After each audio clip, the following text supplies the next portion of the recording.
Team, I want to give you guys a short presentation to cover the position change and set expectations.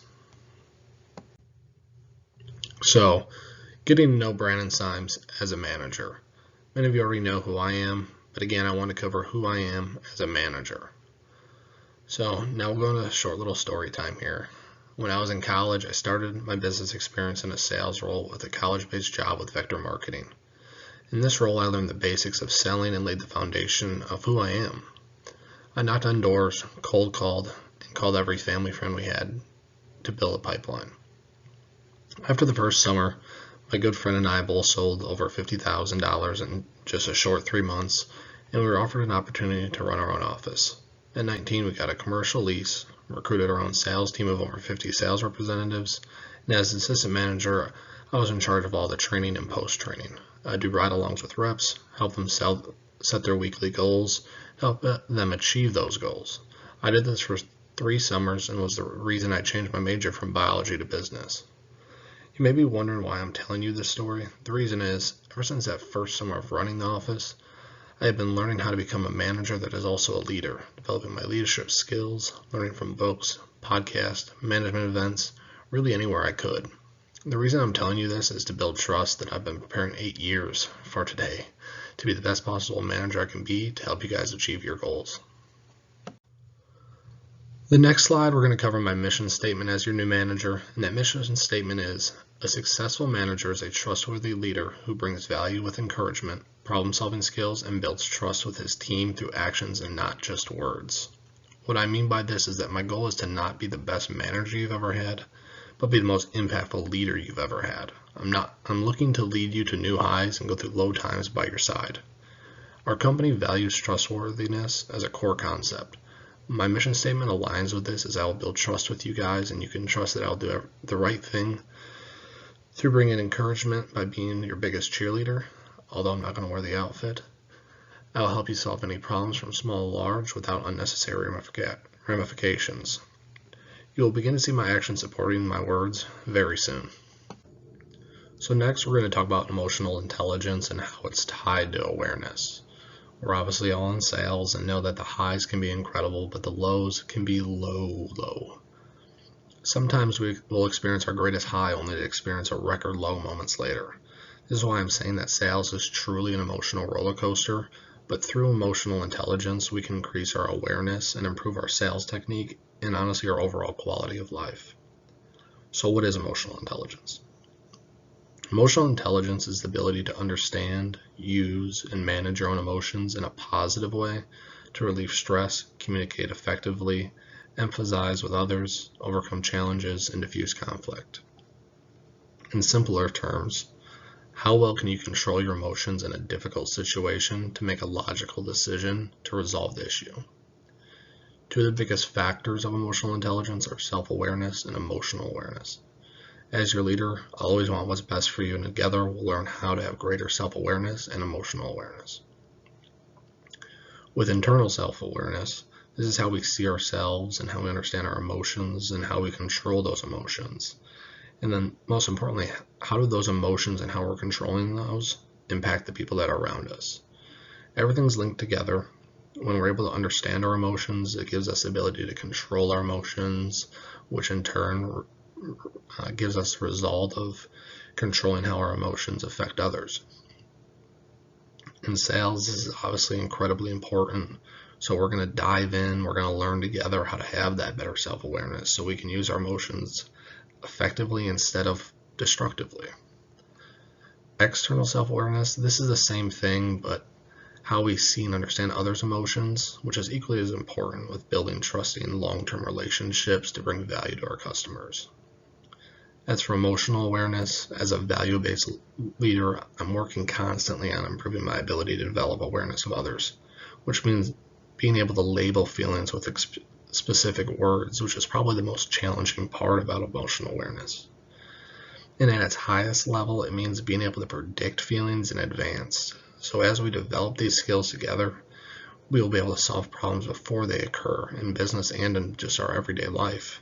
This is going to make us have a more proactive approach compared to our current approach, which I would say is pretty reactive. Now, I know that was a lot of info. I want to take a minute here to see if anybody has any questions. Next, we're going to cover another element of emotional intelligence, which is emotional self-control. So what is it? What's it? How is it a benefit to us? So emotional self-control is the ability to keep your disruptive emotions and impulses in check, to maintain your effectiveness under stress or even hostile conditions. And this doesn't mean you're suppressing your emotions, but handling them in a way that does not negatively affect you. Now, why is this a benefit to us? Well, emotional self-control is one of the biggest factors in the ability to effectively be a team member. It plays a major role in how people work with you and if working with you is a benefit. People with low emotional self-control are often described as very difficult to work with. And we have big goals as a team. We need everybody to work together to achieve them. So this is going to help you. It's going to help us. Just a team overall, it'll help you in your personal life as well. It's going to help us build relationships with clients much easier. Now we're going to dive a little bit deeper into the emotional intelligence and the different parts of it. So we're going to talk about social awareness and how can we use it. So social awareness is the ability to take the perspective of and empathize with others, including those from diverse backgrounds and cultures. So again, how can we use it?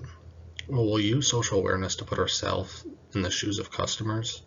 This will allow us to empathize with them, get a better understanding of their needs and wants, and seeing things from their point of view can unlock a whole new level of bringing value to our customers. Having social awareness and empathy allows us to bring solutions to problems they didn't know they had, which gives you instant credibility when we meet with prospects, and it gains a whole new level of credibility even with our existing customers. Now, I want to touch on cognitive bias and the two types that we can become aware of to improve our skills. The first type is confirmation bias, which is most people tend to favor information that comes from the belief they already have, whether the belief is right or wrong.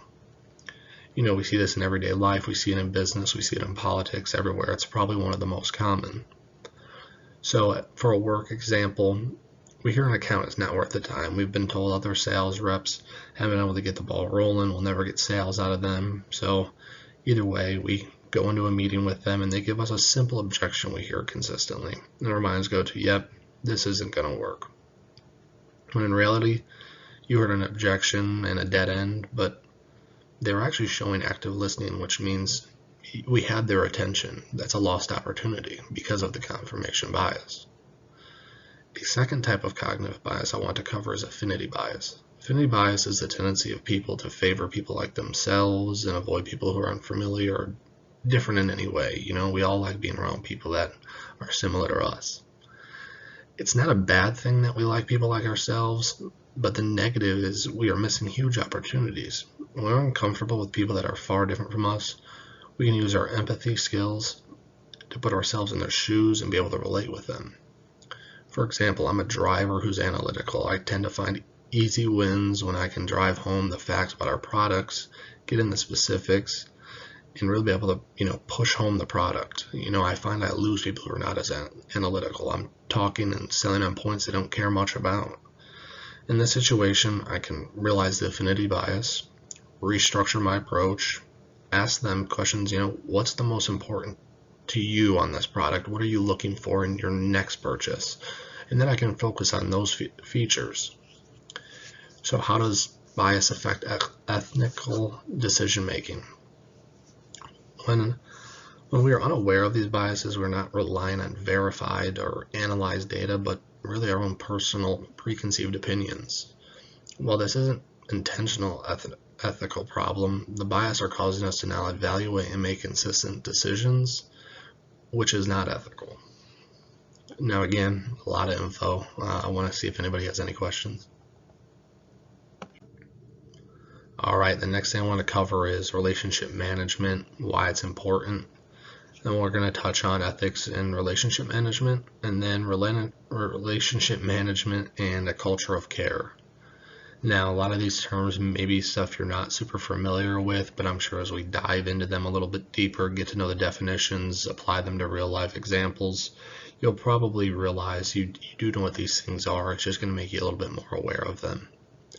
So relationship management, by definition, is the supervision and maintenance of relationships between a company and its external partners, referring to, our clients in our situation.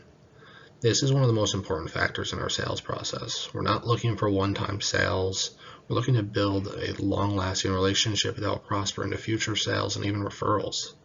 The best, form of advertising, it's free, and the most credible, it's word of mouth, and that's what we're also trying to achieve. Now, if we can't effectively manage our business relationships, we're going to be unable to achieve every one of our goals.